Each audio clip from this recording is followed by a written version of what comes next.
আল্লাহ রসুলকে ভালোবাসতেন সবচেয়ে বেশি তিনি ছিলেন আল্লাহ রসুলের চাচা আবু তালিব। রাসূলকে সব সময় হেফাজত করতেন, কেউ যদি মারতে চাইতো রাসূলকে আগলিয়ে রাখতেন। সেই আবু তালিব রাসূলকে এত ভালোবাসতেন, কোনো বিপদ আপদে পতিত হলে সবার আগে ছুটে আসতেন। সেই আবু তালিব যখন মৃত্যু সজ্জায়, তখন রাসূল সাল্লাল্লাহু আলাইহি সাল্লাম গিয়ে তার চাচাকে বলেছে, চাচা একটা বার শুধু বলেন লা ইলাহা ইল্লাল্লাহ, আমার নাম বলার দরকার নাই, শুধু এতটুকু বলেন আল্লাহ ছাড়া আর কোনো ইলাহ নাই। কাল কিয়ামতের ময়দানে আমি আল্লাহর দরবারে আপনার জন্য সুপারিশ করে আপনাকে জান্নাতে নেওয়ার ব্যবস্থা করব, দয়া করে আপনি এই দোয়াটা একবার পড়েন। তখন উপস্থিত ছিল আবুল আহাব, আবু জেহেল। তারা বলেছে, হে আবু তালিব, তুমি তোমার পূর্বপুরুষের ধর্ম ত্যাগ করে কি মুহাম্মদের ধর্ম গ্রহণ করতে চাও? তা আবু তালিব বলছে, না, আমি এই ধর্ম ত্যাগ করে তোমার ধর্ম গ্রহণ করতে পারবো না।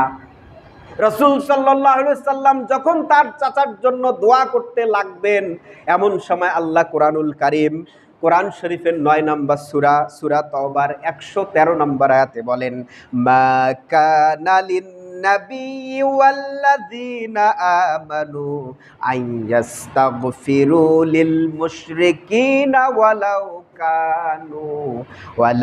কানু উলি কুরবা মিন বা'দি মা তাবায়্যানা লাহুম আন্নাহুম আসহাবুল জাহিম। আল্লাহর সাথে সাথে ঘোষণা করে দিয়েছেন, হে নবী, নিশ্চয়ই নবী এবং যারা ঈমানদার ব্যক্তি তাদের উচিত হবে না, যারা আল্লাহর প্রতি ঈমান আনে নাই, আল্লাহকে যারা অস্বীকার করে, আল্লাহর কাজ যারা করে না, ইসলামের পথে আহ্বান করার পরেও যারা ইসলামের কাজ করে না, কোনো আল্লাহর নবী এবং ঈমানদার বান্দাদের উচিত হবে না তাদের জন্য দোয়া করা, তাদের জানাজায় দোয়া করা, তাদের জন্য মুনাজাতে আল্লাহর কাছে দোয়া করা। এটা নিশ্চয়ই কোনো মুসলমানদের উচিত হবে না। সূরা তাওবা ১১৩ নম্বর আয়াতে এই কথাটা জানিয়ে দেবার পরেই আল্লাহ রাসূল সাল্লাল্লাহু আলাইহি ওয়াসাল্লাম আল্লাহর কাছে দোয়া করলেন, আল্লাহ, আমার যেহেতু নিজের চাচা আমাকে এত ভালোবাসতো, শুধু একটা রিকোয়েস্ট করি, আমার চাচাকে একটু কম শাস্তি দিও। এই জন্য আল্লাহ জানিয়ে দিয়েছেন, দুনিয়াতে আল্লাহর বিরুদ্ধে কাজ করার জন্য কাল কিয়ামতের ময়দানে যত শাস্তি দেওয়া হবে, সবচেয়ে কম শাস্তি দেওয়া হবে রাসূলের নিজের চাচা আবু তালিব। তাকে আগুনের জুতা পরানো হবে, সেই জুতা দিয়ে আগুন এমনভাবে উপরে আসবে, সেই জুতার আগুনের কারণে মাথা টকবক টকবক করতে থাকবে এবং মগজগুলো সবগুলো গলে গলে নিচে পড়তে থাকবে। বলেন নাউজুবিল্লাহ।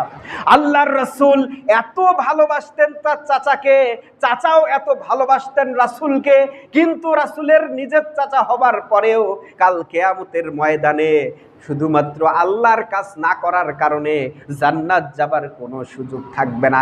সুতরাং যারা মনে করেন শুধুমাত্র ঈদে মিলাদুন্নবী উপলক্ষে রোজা রাখলে, দুই একটা ভালো খাবার খেলে, নতুন পোশাক পরলেই রাসূলের সুপারিশ পাওয়া যাবে, কোনো সুযোগ নাই।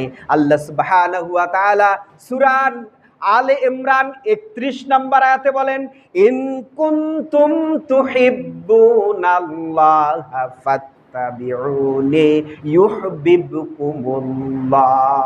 হে রাসূল, আপনি মানুষকে বলে দিন, যদি তোমরা আল্লাহকে ভালোবাসতে চাও, পরকালে যদি জান্নাতে যেতে চাও, রাসূলের সুপারিশ যদি পেতে চাও, তাহলে আমি মুহাম্মদ সাল্লাল্লাহু আলাইহি ওয়াসাল্লামের অনুসরণ করো।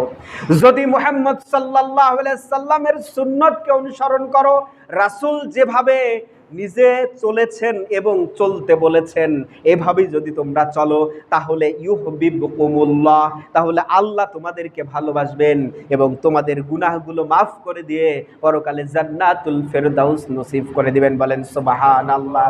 এজন্য উপস্থিত মুসল্লিদেরকে বলতে চাই, ভাই আসুন, শুধুমাত্র আল্লাহর রাসূলকে মুখে ভালো না বেসে, আল্লাহর রাসূল যেভাবে চলতে বলেছেন, আল্লাহর রাসূলের সুন্নতকে জীবিত করে, আল্লাহর রাসূল যেগুলো সুন্নত আদায় করতে বলেছেন সঠিকভাবে, সেগুলো বাস্তবায়ন করবার মাধ্যমে আল্লাহর রাসূল যেভাবে আমাদেরকে চলতে বলেছেন সেভাবে চলে নিজের জীবনে বাস্তবায়ন করে পরকালে জান্নাত যাবার পথ সুগম করি।